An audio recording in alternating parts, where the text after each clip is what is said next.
Hey guys, so let's talk about something that I've been seeing too much often, and I need to get this off my chest because this is not even a reaction video because I usually react to BS, but this is real. Let's talk. Okay? So let's just talk about how congratulations, the last living American hostage was released, which is great, but it's not. Because there's a lot of issues which I want to bring up that I've been gathering a lot of information, and I'm literally going to be, you guys are going to see this. That's very important. I am letting you know right now, I am so sick and tired of America directing Israel and vice versa. I am tired of this puppet nonsense. I cannot stand it.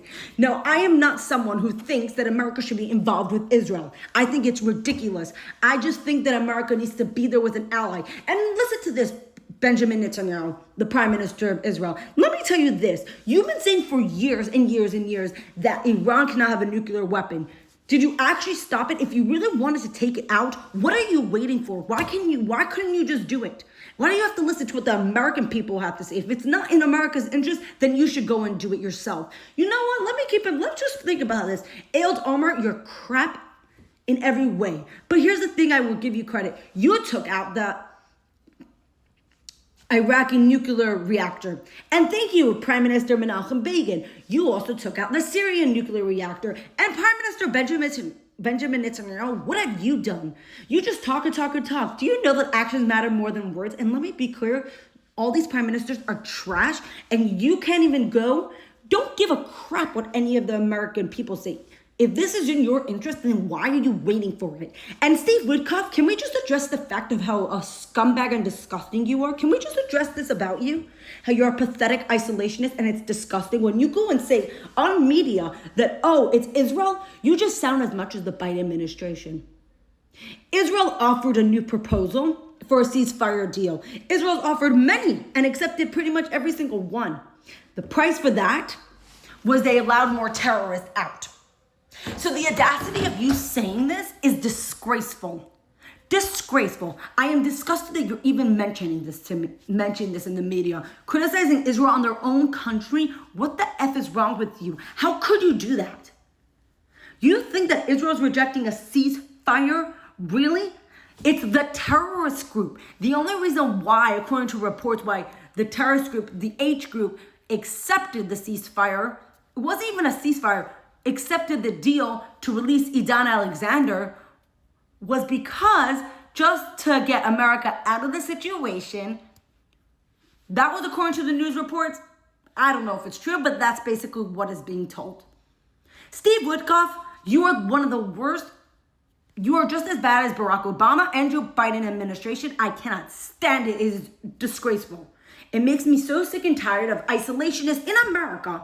JD Vance, really now?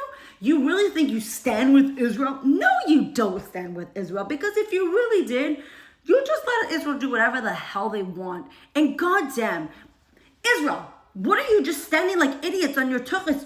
This war will never end. Follow through with the Trump hand. Force everybody out if this is what you really care about. I am so fed up hearing this from both sides of the aisle. I am fed up with both Israel and the United States. I cannot stand these isolationists from Tucker Carlson, JD Vance, and Cenk Uygur. Really?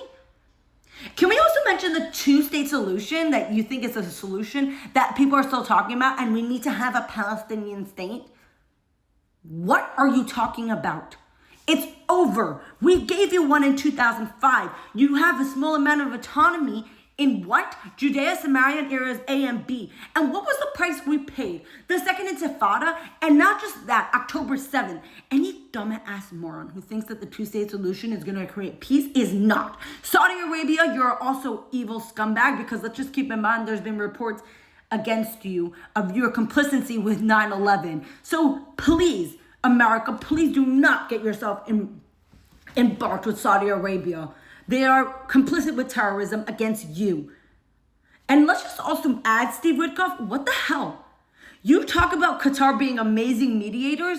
It turns out there was an article that went out that Qatar told Hamas not to accept the ceasefire. And you blame Israel? How dare you? Oh, and that's not all. You got funding from Qatar. Yeah, you support terrorists. And you say, oh, Egypt's a wonderful mediator. Egypt is complicit with October 7th too. You support terrorists, and it's outrageously disgusting. You do not stand with American values or Israeli values, and it's shameful. I cannot stand you, Steve Woodcock, and I'm not surprised why the Israeli people don't like you either. Shame on you, literally. And let me be clear.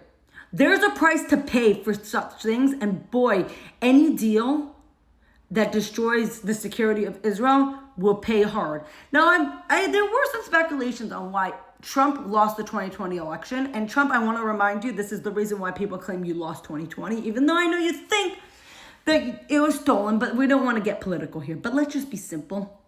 One of the reasons why people claim you lost the election because you supported a two-state solution, your Trump peace plan. I have a better idea. Kick out the Palestinian Authority. Kick out Hamas. No, Israel needs to control from the river to the sea. I don't give a effing damn.